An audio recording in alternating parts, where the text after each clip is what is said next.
And Hannah joins us this morning. It's so great to see you, Hannah. Thank you. I mean, you've been very, very honest with your followers, like we say, about everything. Yeah. You talk about everything on there. So it was very natural for you to talk about this very personal experience.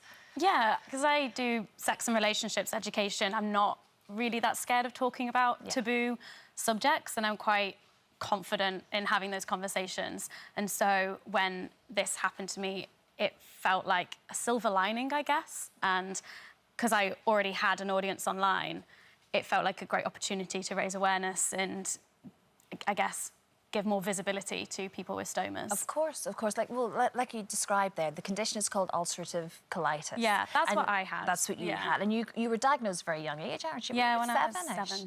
7. So how have you struggled with it throughout the years? Well, how has it affected you? So between 7 and 15, I would have the odd flare-up every couple of years. So I would be fine, I'd be on medication that would keep me in remission. I'd have a flare-up, and then they'd give me a bunch of meds, and then I'd go back into remission. And then from 15 to 25, just nothing, which was amazing. Yeah. So no symptoms. I was still on medication to obviously keep it that way.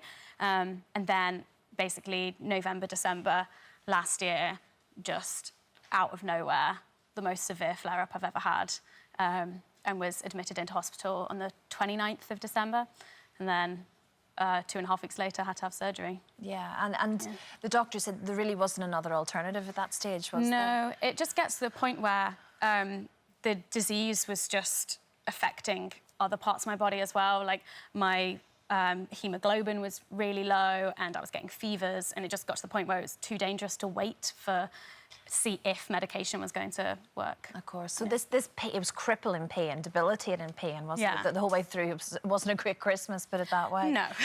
So when the doctor said, look, this is the alternative to have the stoma bag, you basically jumped at the chance because the pain was just so severe, you'd have taken any other alternative. Yeah, I was just like, take this thing out of me. Yeah. And the morning after my surgery, I felt amazing. Like, I was in a lot of pain from them cutting me open, but I just didn't feel ill anymore. Like, the diseased organ was gone, and I felt incredible.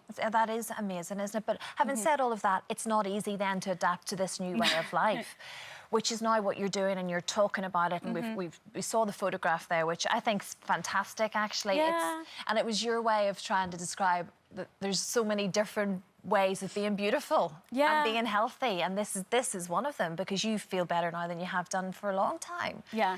But how has it now affected your life from a day-to-day basis? We saw you going swimming for the first time. On a day-to-day basis, it's just like I have to go to the toilet more often and empty the bag, but I just do that when I go for a wee. Yeah. So, and it just takes me a bit longer. I guess, like, the main thing is that I have to wake up in the middle of the night every night to empty the bag.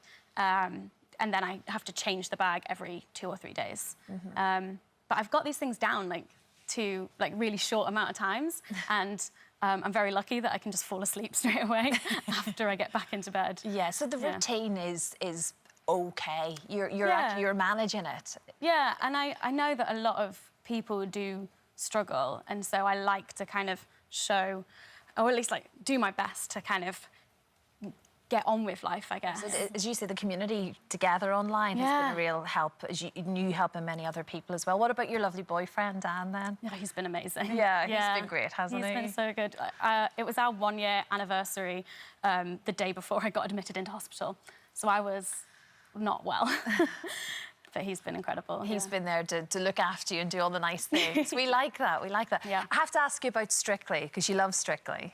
Yeah, and it is something that you might possibly do. Well, we see Joe they've got their first vlogger on their lineup. That's opened the door. Exactly. I just need to recover from this surgery and get fit again, and then I'll be like... But you'd be up for it? Oh, yeah. I love that. I just love dancing. Hannah, we heard it here first. Well, it's great to see you so well, Hannah. And as you say, sharing the photographs and talking about it, it makes it all normal, doesn't it? Yeah. And that's what it's all about. Yeah. I think so as well.